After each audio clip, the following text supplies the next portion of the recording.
Os 7 pecados capitais. Eles existem em cada um de nós. Esses pecados são fatais, eles têm um efeito gravemente destruidor na vida espiritual de uma pessoa. Luxúria, inveja, gula, preguiça, avareza, ira e soberba. De acordo com a teologia cristã, pecar é simplesmente pensar nesses pecados capitais. A Bíblia diz que o resultado do pecado é a morte. Cada um desses pecados tem uma história secreta, revelando como eles se tornaram capitais.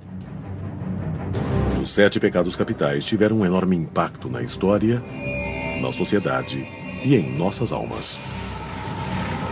Você não pode transgredir a lei moral de Deus sem que alguém pague um preço terrível. E o pecado de querer o que os outros têm é a inveja.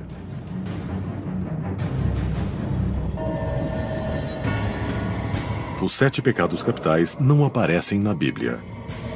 375 d.C. Eles foram originalmente escritos por um monge chamado Evagrius Ponticus, mais de 300 anos depois da morte de Jesus. Evagrius criou uma lista de 8 terríveis tentações à alma humana. 590 d.C. Em 590 d.C., o Papa Gregório o Grande reduziu a lista a 7 pecados e os intitulou capitais. Os 7 pecados capitais guiariam a teologia cristã nos 1400 anos seguintes.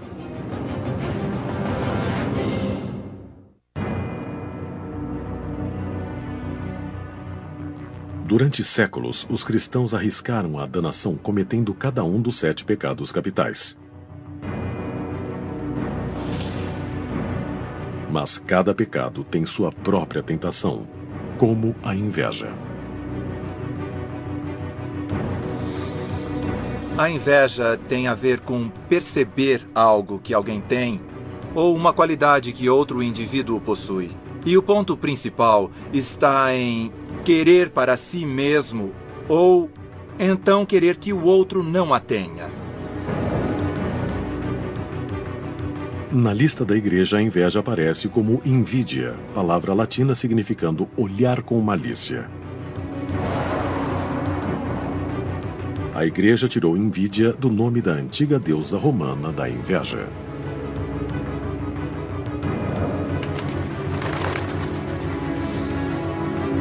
Por volta do ano 8 d.C., o escritor Ovídio conta sobre sua vida numa caverna imunda, comendo víboras, odiando os deuses no Monte Olimpo.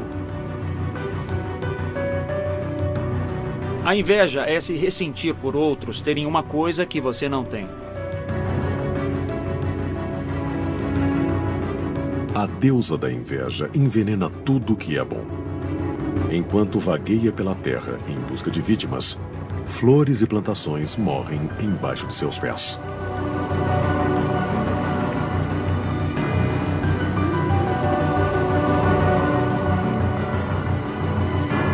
A inveja espalha seu veneno pelo sangue, ossos e cérebro das vítimas. Você tem essa sensação de queimação? Porque todo mundo tem mais do que eu, fica obcecado por isso e começa a quase se sentir mal.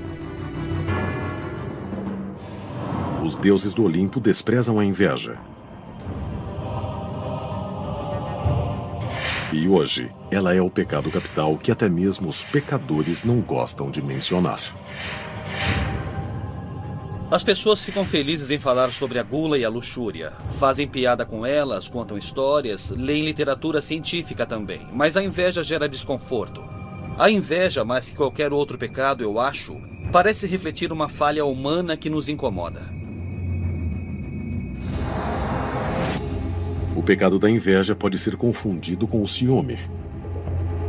Mas o ciúme geralmente é um medo de perder um ser amado para outro. A inveja é diferente. Você tem uma coisa que eu não tenho. E eu te odeio por isso.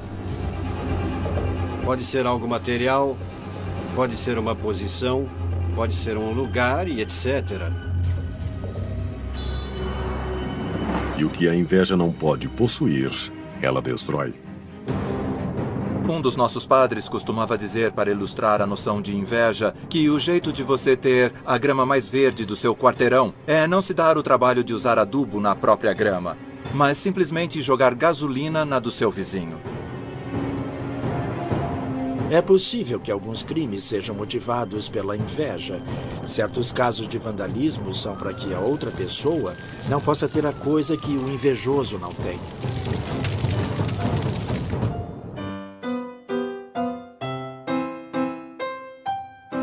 Viena, Áustria, 1791.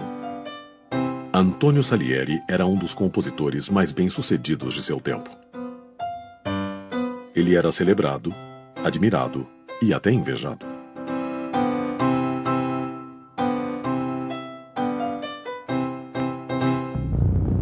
Mas esse homem talentoso invejava um homem genial chamado Mozart.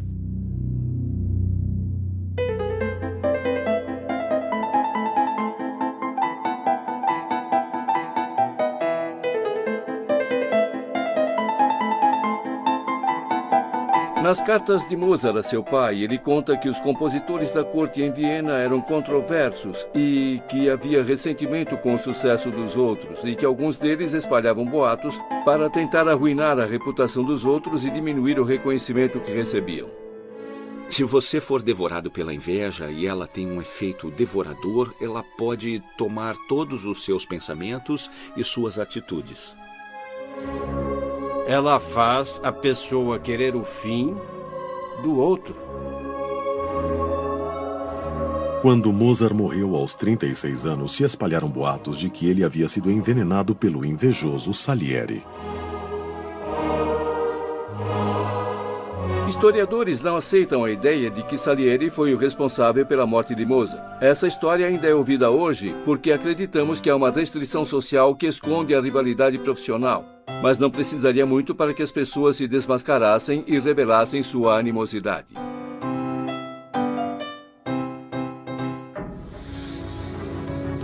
De acordo com alguns teólogos, a inveja atormenta a humanidade desde o início dos tempos. Alguns cristãos acreditam que Satanás foi expulso do paraíso porque invejou Adão e Eva.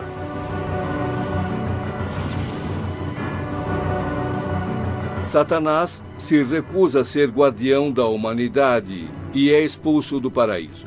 E invejou tanto a humanidade por ela ter um potencial de se unir a Deus na eternidade que tentou nos enganar. A tradição posterior fala na serpente, tentando encorajar Adão e Eva a querer uma coisa que Deus possuía e eles não possuíam, a imortalidade. E às vezes isso é visto como inveja. Há uma dúvida de que o primeiro filho de Adão e Eva seria possuído pelo pecado da inveja. Pedem que Caim e Abel façam oferendas ao Senhor. E o presente de Abel foi melhor aos olhos do Senhor. E o livro do Gênesis é bem explícito sobre a reação de Caim. Ele ficou abatido. Caim se sente ferido. E, ao invés de se retratar, o que uma pessoa saudável faria, ele olha para quem tem algo que ele não tem. E essa pode ser a raiz da inveja. Ao invés de melhorar a si mesmo, você busca destruir o outro. E, assim, ele leva seu irmão para o campo e o mata. É a inveja que motiva o primeiro assassinato no livro do Gênesis.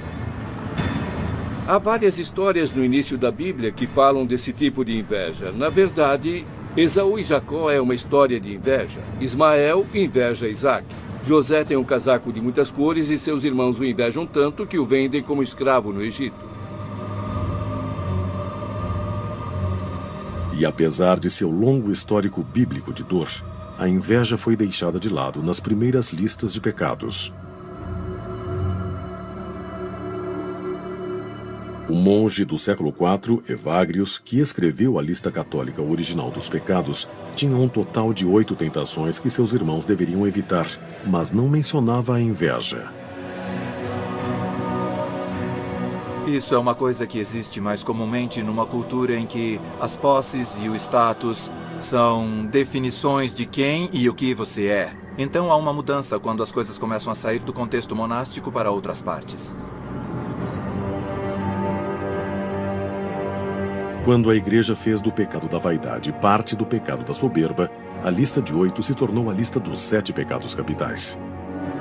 7 é um número poderoso para a igreja. 7 dias da criação, as 7 colinas de Roma. Mas a inveja ainda não era um dos 7 pecados. Até Gregório o Grande, que se tornou papa em 590 d.C., ver um mundo de intrigas políticas cheio de bárbaros rivais lutando pelos restos do Império Romano.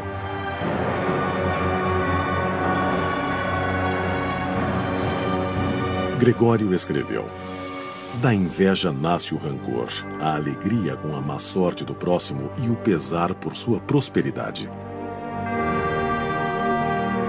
A inveja estava viva no mundo. Gregório queria a inveja, invidia em latim, na lista dos pecados capitais. Mas a tradição ditava que eles deveriam ser apenas 7. Juntando a tristeza ao pecado da preguiça, o pecado foi chamado somente de preguiça e abriu espaço para a inveja.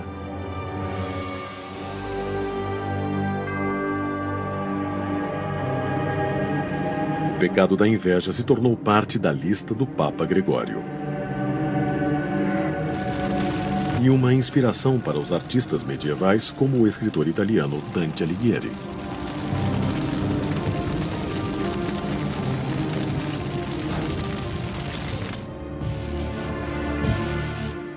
No purgatório de Dante, os espíritos dos invejosos vagam numa terra árida com os olhos costurados por fios de arame. Isso porque o pecado é mais comumente cometido através dos olhos. Alguns não só sentem inveja, mas têm prazer na dor do inimigo. Dante não tinha uma palavra para esse efeito colateral pernicioso, mas os alemães sim. É chamado Schadenfreude. Schadenfreude é um termo alemão que se refere à alegria no sofrimento ou na má sorte de outros. Freude é alegria e Schaden é má sorte. No mundo editorial, se alguém teve um enorme sucesso, claro que fica com inveja. Qualquer ator é invejoso e, como eu ganho isso pelo meu livro, ou por que conseguiram tanto? Depois, se você sabe que o livro não vendeu bem e a editora perdeu dinheiro, você diz, Uma das minhas citações preferidas sobre a inveja é a do escritor Gore Vidal. Ele diz, quando um amigo é bem-sucedido, alguma coisa morre em mim. Todas as culturas parecem lutar com a inveja. Mas será que algumas civilizações se renderam ao pecado capital?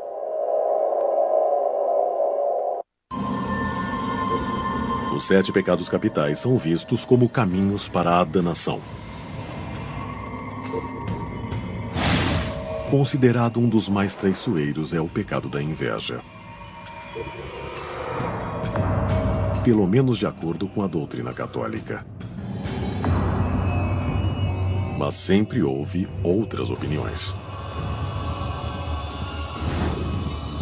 Em algumas culturas, a inveja é considerada uma expressão natural e inevitável que as pessoas bem-sucedidas têm que enfrentar.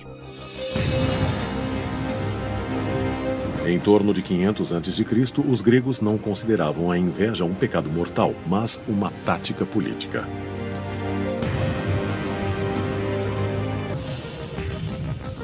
Pessoas comuns escreviam o nome de uma pessoa que elas gostariam que fosse retirada da cidade num caco de cerâmica chamado de ostracon.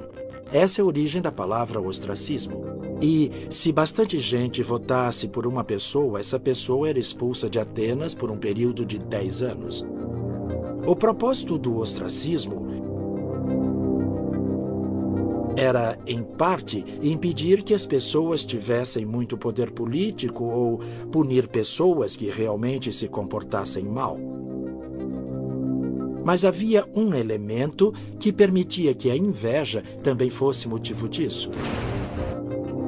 Podia-se expressar a inveja, qualquer ressentimento, contra alguém, escrevendo o nome da pessoa no caco de cerâmica para que ela fosse expulsa.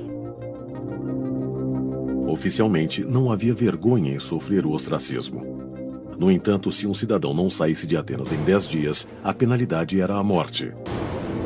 Um cidadão proeminente votado para o exílio foi Aristides, o Justo, chamado assim por suas altas qualidades morais.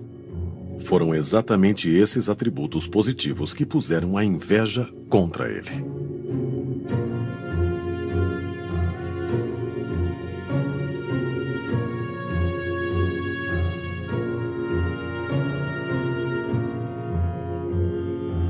A história conta que Aristides viu um cidadão escrevendo seu nome num caco de cerâmica e perguntou: "Quem é esse Aristides e por que será que quer o ostracismo dele?" E a resposta foi: "Ele não fez nada de errado, mas sempre falam do quanto ele é maravilhoso e nobre. Isso me irrita muito."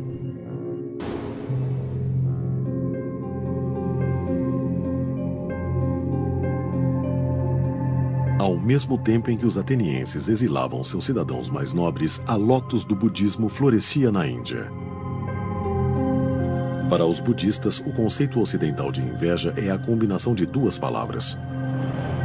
Uma significando cobiça e outra significando ciúme. Os dois sentimentos bloqueiam o caminho para a iluminação e o nirvana. O que acontece na inveja é que ficamos presos a uma imagem de nós mesmos como incapazes, incompetentes e tendemos a projetar nossas aspirações e nossa competência nos outros. E aí nós pensamos, se eu tivesse isso... Buda ensinou que as almas invejosas reencarnam no reino violento dos titãs. Os titãs sempre se sentem inadequados, sempre são influenciados pelo que obtêm, nunca sentem um sucesso, nada nunca é bom o suficiente, porque eles estão presos à sensação interna de inadequação que destrói todas as coisas boas que podem acontecer a eles. Do ponto de vista budista, sempre enfatizando o lado otimista, se uma pessoa pode produzir bom resultado, então devo ficar feliz com isso, porque se entendemos bem, é assim. Bem, se ele pode fazer isso, também posso. E talvez eu possa aprender pegando uma carona. Ou talvez eu não precise fazer o que queria, porque ele fez e eu posso desfrutar dos resultados. Enquanto os budistas veem a inveja como sem saída de acordo com outras religiões, alguns tipos de inveja encorajam o crescimento espiritual. A inveja no judaísmo não é um pecado. Ela pode ser até um estímulo a algo bom. Depende de qual tipo de inveja. Então, há uma frase na literatura rabínica: a inveja dos eruditos aumenta a sabedoria. Porque se você sabe mais que eu, e eu quero saber mais, vou estudar mais. A inveja só se torna pecado quando eu quero tirar de você aquilo que você tem. No Oriente Médio, muitos se referem a esse tipo de inveja como mal-olhado. É o olhar de ódio que o invejoso dá àqueles que ele repudia.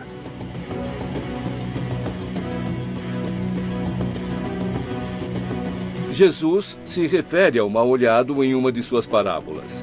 A parábola do vinhedo. Os trabalhadores que tinham menos sucesso botavam mal-olhado no mais bem-sucedido.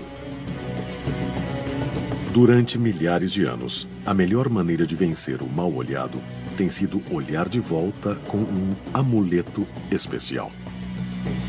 Quem já viajou por partes do Oriente Médio, Grécia e Mediterrâneo, vê esses olhos azuis por todo lado. Eles ficam pendurados em portas de casas, lojas, estão nas calçadas, nas xícaras de chá. No Ocidente, chamamos ele de olho grego. E, na verdade, ele serve para espantar o mal-olhado.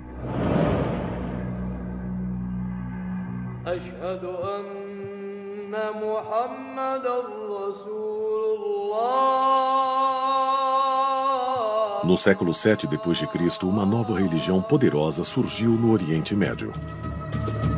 Apesar do islamismo ter desafiado o cristianismo, tanto espiritual quanto politicamente, os papas concordaram com a atitude de Maomé com relação aos 7 pecados capitais, incluindo a inveja. O Corão se refere à inveja como hasad e especifica como um pecado dos grandes. Há um ensinamento de Maomé que diz que a inveja destrói as boas ações como o fogo destrói a madeira seca. Cuidado com a boa sorte, porque a inveja vem logo atrás. Se você diz que carro lindo, deve acrescentar a Mashallah, que significa a vontade de Deus. E essa é uma senha que significa que você não sente inveja do outro. Em todo o mundo, a inveja andou de mãos dadas com a magia negra. Abra qualquer livro de conto de fadas. Branca de Neve e os 7 Anões descreve explicitamente a inveja como sendo o centro da história. A rainha sempre pergunta ao espelho mágico quem é a mais bela de todas, e o espelho diz que é ela até Branca de Neve se tornar a mais bela. E os irmãos Grimm dizem exatamente que a rainha ficou amarela e verde de inveja. O fascinante no mito da Cinderela é que só por ser bom você pode causar a inveja ou a inimizade dos outros. É uma história muito poderosa, você pode encontrá-la na China, no Japão, na Coreia, na África, entre os indígenas americanos. Em todas essas histórias há uma pessoa que tenta ser boa e é levada pela inveja e pelo ressentimento dos outros. E às vezes tem um resgate heróico no final, mas às vezes não.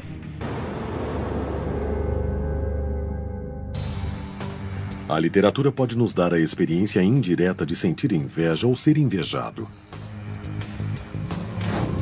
A tradição religiosa pode dar à inveja um rosto, o rosto de um demônio.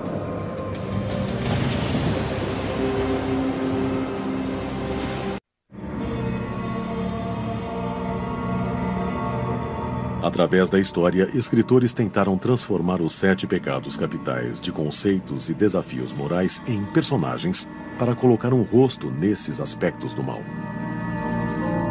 O poder da inveja é refletido numa imagem demoníaca.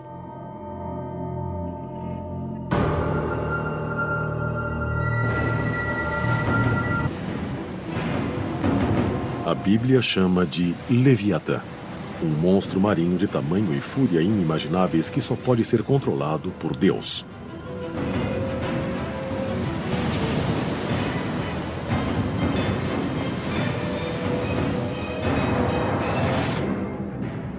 No século XIII, Tomás de Aquino equiparou a criatura à figura orgulhosa de Satanás.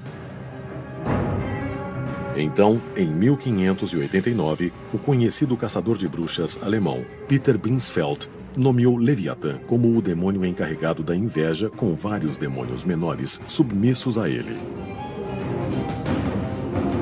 E o dever deles era tentar os seres humanos para fazer com que cometessem pecados. Apesar da tentativa de Binsfeld de relacionar esses demônios aos 7 pecados capitais nunca ter sido aprovada pelo Vaticano, ela se mantém popular entre os demonólogos amadores. Os seres humanos sempre imaginaram que o mundo fosse habitado por espíritos invisíveis. A angiologia e a demonologia judaicas rendem um grande assunto. Que relação eles têm com os seres humanos? Quais são os seus poderes?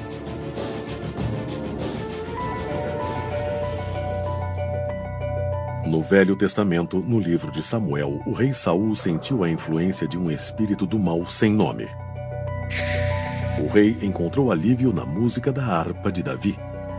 Ironicamente, quando Saul fez do jovem seu ajudante de confiança, o coração de Saul foi tomado por um novo e mais forte pecado: a inveja. Saul favoreceu Davi, mas quando eles começaram a fazer músicas sobre como Davi tinha matado dezenas de milhares, enquanto Saul só tinha matado milhares, isso começou a incomodar Saul. Saul inveja Davi porque Davi é uma estrela. Davi é tudo que Saul não conseguiu alcançar.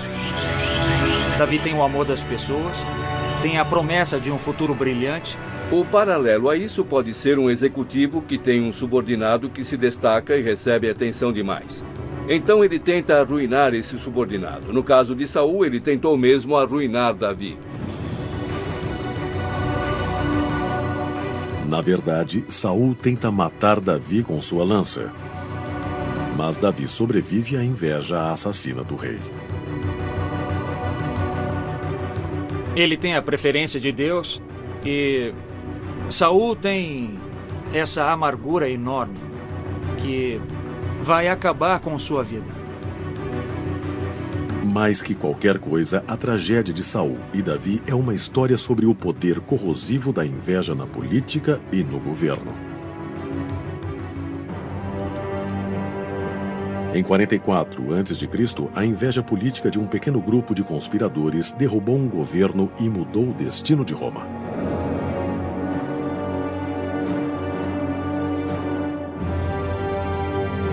Caio Cássio e Marcos Brutus comandaram um plano para matar o ditador Júlio César.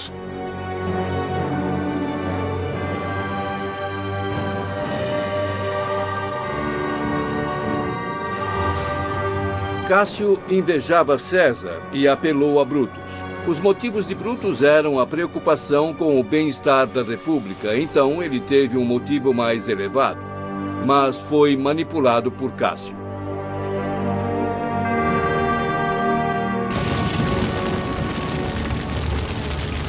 Dante, em sua visão épica do inferno, sentencia Cássio, junto com Brutus e o traidor de Jesus, Judas, ao inferno. No inferno de Dante, no nível mais baixo, há uma punição sendo sentenciada aos dois dos maiores traidores, aqueles que traíram César e Jesus. O invejoso Cássio vai ser atormentado pelo diabo até o fim dos tempos.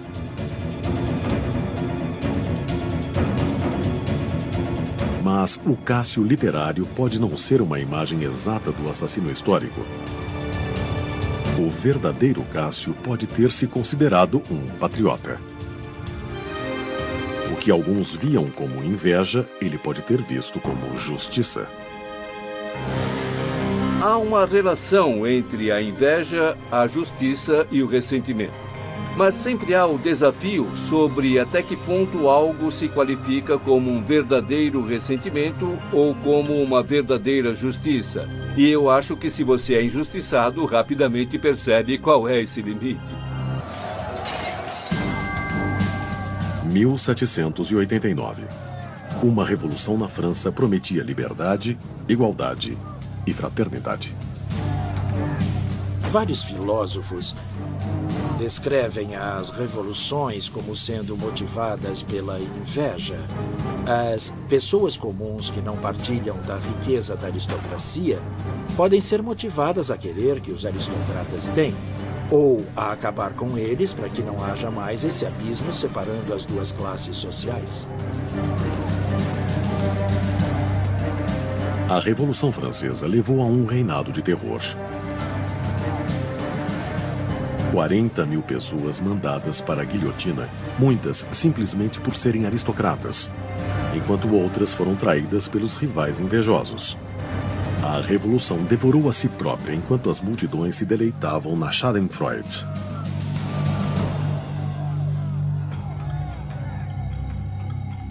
Em 1917, uma outra revolução derrubou o czar da Rússia. Nos 60 anos seguintes, o comunismo se espalhou pelo mundo, matando milhões, mas prometendo justiça e igualdade. A inveja se espalhou no paraíso do trabalhador como a serpente no Éden.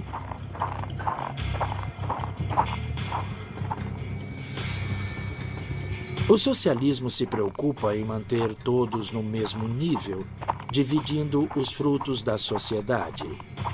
O lado ruim é que, se os membros mais hábeis e mais talentosos de uma sociedade não sentem liberdade para desenvolver suas habilidades e talentos, sem o medo de que as outras pessoas se ressintam do que conseguiram ou as ataquem por causa de seu sucesso, isso pode inibir a sociedade como um todo. A diferença entre a sociedade capitalista e a socialista ficou nítida na Alemanha dividida do pós-guerra. A Alemanha foi dividida entre uma sociedade socialista extrema e uma capitalista de livre mercado. Quando foi dividida entre oriental e ocidental, tinha-se a mesma quantidade de pessoas, mas sob sistemas bem diferentes. A diferença de produtividade e riqueza entre essas duas nações era substancial. Governos e ditaduras revolucionárias tentaram destruir a inveja e fracassaram. Enquanto alguns acreditam que um pecado é uma escolha, outros dizem que ele é inato.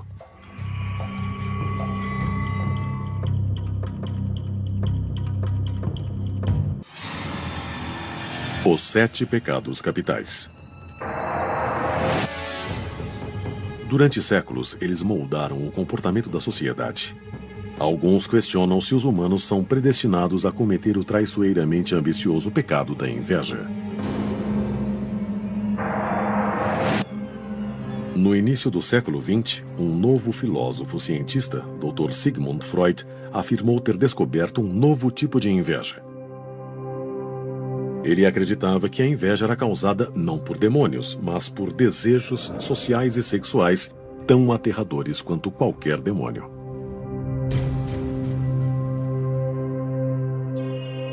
De acordo com o criador da psicanálise, todo menino deseja sua mãe e quer matar o pai que ele inveja. Freud chama isso de complexo de Édipo.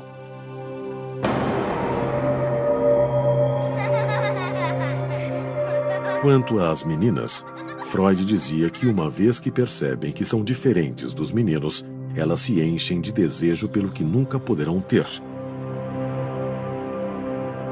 Especificamente, Freud escreveu: a menina tem inveja do pênis. Essa inveja alcança seu ponto máximo no desejo dela também ser um menino. Na ideia de Freud, as meninas invejam os meninos e querem adquirir um pênis para elas, se associando a um homem. Essa noção parece implausível para muitos, e inclusive para mim também. Mas teve um efeito muito forte na cultura popular. Depois da morte de Freud, sua noção da inveja virou moda nos Estados Unidos. Dos divãs de psicanalistas às festas e salas de reuniões. A inveja do pênis foi usada de modo a manter as mulheres em seu lugar.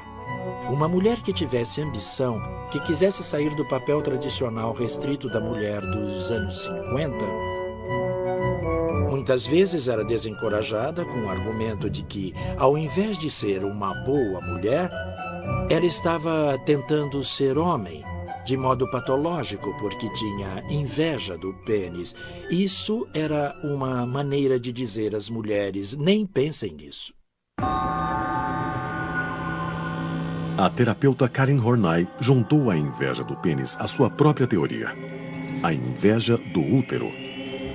De acordo com Horney, os homens invejam a habilidade feminina de gerar vidas e sublimam essa inveja se dedicando às suas carreiras.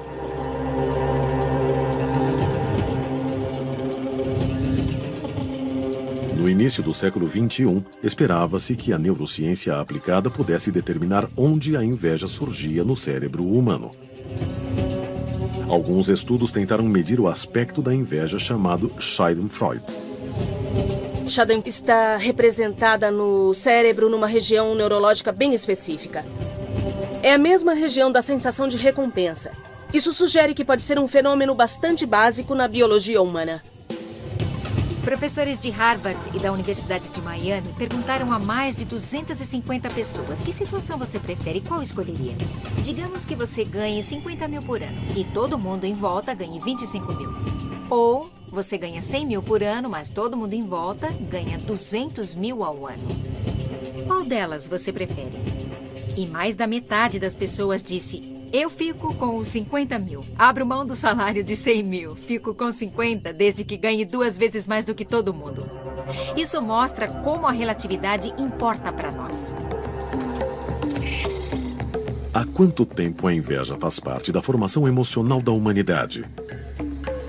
Um estudo do Instituto Yerkes, em Atlanta, tentou captar a inveja em um ramo da árvore evolucionária humana com 35 milhões de anos, os macacos prego. Pares de macacos prego foram treinados para trocar agrados por recompensas em comida. Primeiro, os dois ganharam pepinos. Depois, um dos macacos ganhou algo mais gostoso, uma uva. Quando o macaco recebe um pepino e vê que o outro recebe um pepino, ele pensa, ah, pepino, que ótimo, e come, sabe? Ele fica animado. Quando esse macaco recebe um pepino, mas o outro recebe uma uva, ele fica bastante incomodado. Ele rejeita o pepino, joga longe e não come, o que é chocante. Acho que a experiência do pepino é a melhor evidência de que os primatas sentem inveja uns dos outros. Mas, de acordo com alguns cientistas, a inveja pode ser um traço evolucionário positivo. Você vê outro macaco chegando em casa com 5 amendoins. E quando você sai, só consegue 3 amendoins. Você fica com inveja, meio irritado e diz, eu tenho que conseguir os outros 2. Então, a ideia é de que a inveja pode ser um bom mecanismo para ajudar organismos a descobrirem que tipo de recompensa é possível num dado ambiente. 35 milhões de anos depois, na árvore evolucionária, a inveja parece mesmo inata no ambiente escolar.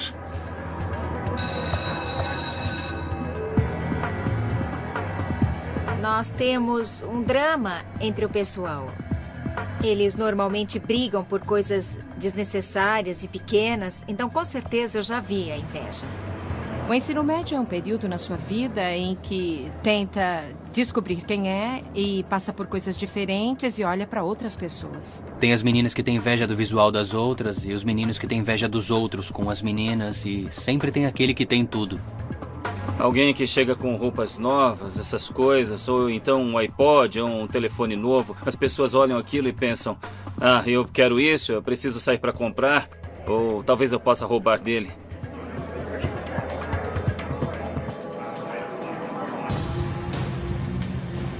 Se a inveja é inerente à humanidade, então o que se tornou a sociedade? O vício virou virtude?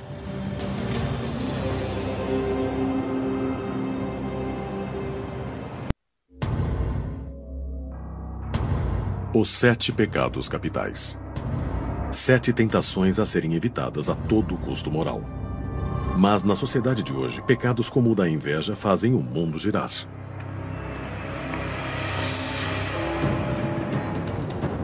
Trabalhando duro, trabalhando para crescer, você pode ter ou ser tudo o que quiser nos Estados Unidos. E toda a cultura é baseada nisso.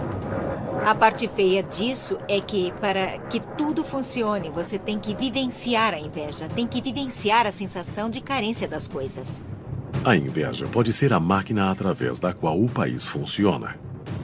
Nos Estados Unidos, os gastos com consumo chegam a 2/3 da economia. Tente manter isso se todos estiverem felizes com o que têm.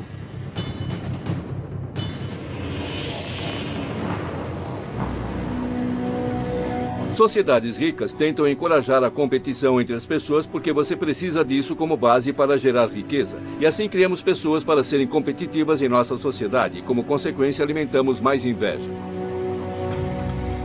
Uma das melhores maneiras de se alimentar a inveja é através da publicidade.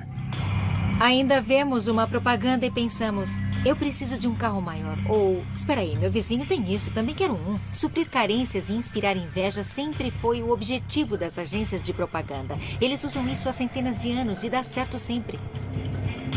Algumas propagandas fazem você querer o que os outros têm, mas as mais eficazes são as que vendem a inveja diretamente. O antepassado deles é a propaganda do Cadillac de 1915, que dizia: quando você alcança algo importante, dá o que falar. A mensagem subliminar era: compre um Cadillac e você será alvo de inveja. E esse pode ter sido o primeiro exemplo de um anúncio que admitia abertamente que não só vivenciamos a inveja querendo o que os outros têm, mas queremos que os outros nos invejem. Queremos ter algo para mostrar e para inspirar os outros a não gostar de nós por causa disso. Se quiser buscar a inveja na sociedade moderna, não precisa procurar muito além de seu escritório. Não há nada de novo. Aristóteles escreveu sobre inveja no local de trabalho no ano 4 a.C. Acho que ele disse algo como: são os ceramistas que invejam outros ceramistas. As pessoas do mesmo meio profissional são mais competitivas entre si, sentem-se ameaçadas por um rival que é da mesma área. O que era verdade na Grécia Antiga continua verdade no local de trabalho de hoje. 3/4 dos empregados dizem que testemunharam a inveja pelo menos uma vez no mês anterior. 1/3 dos empregados dizem que testemunharam sérios esforços para que um rival fosse prejudicado. Eles podem começar maledicência ou elogios irônicos. A inveja pode levar até à sabotagem no trabalho. Em situações de trabalho, felizmente, a maioria das invejas é benigna, é bem insignificante. As pessoas tendem a superá-la.